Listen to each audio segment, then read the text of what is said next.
এসব কেটে নিয়েছি। ঝিঙে, আলু, পটল, টমেটো,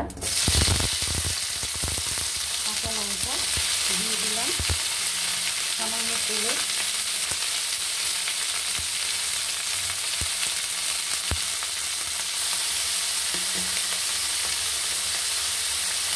দিয়ে দেবো সামান্য একটু হলুদ গুঁড়ো।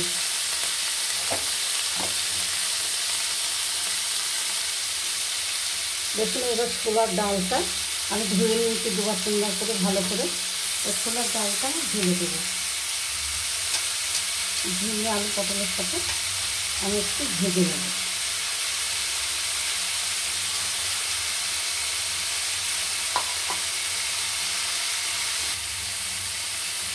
আমার ভেজে দেওয়া সামান্য একটু নেড়ে চেড়ে এবার আমি একটু জল ঢেলে দেবো,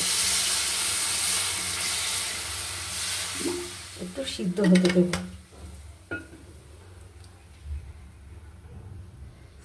একটু লবণ আমি দিয়ে দিচ্ছি, সিদ্ধটা তাড়াতাড়ি যাতে হয়ে যায়।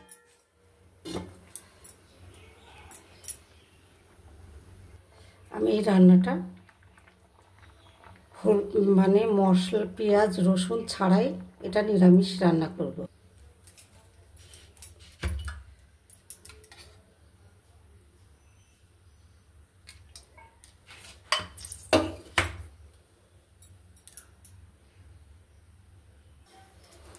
এইবার দেখুন, শুকনো লঙ্কা, তেজপাতা, না শুকনো লঙ্কা আর গোটা জিরে, এলাচ, দারচিনি, লবঙ্গ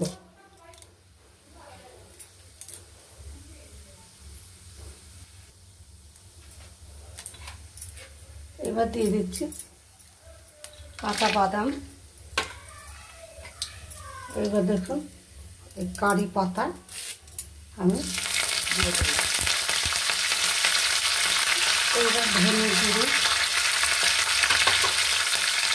একটু জিরে গুঁড়ো,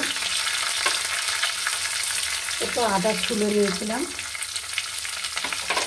এটা নিরামিষ, আর একটু শুকনো লঙ্কার একটু গুঁড়ো দিয়ে দেব।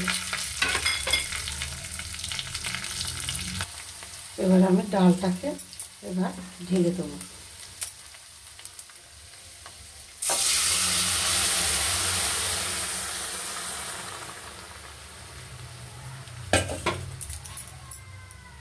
রেডি হয়ে গেছে।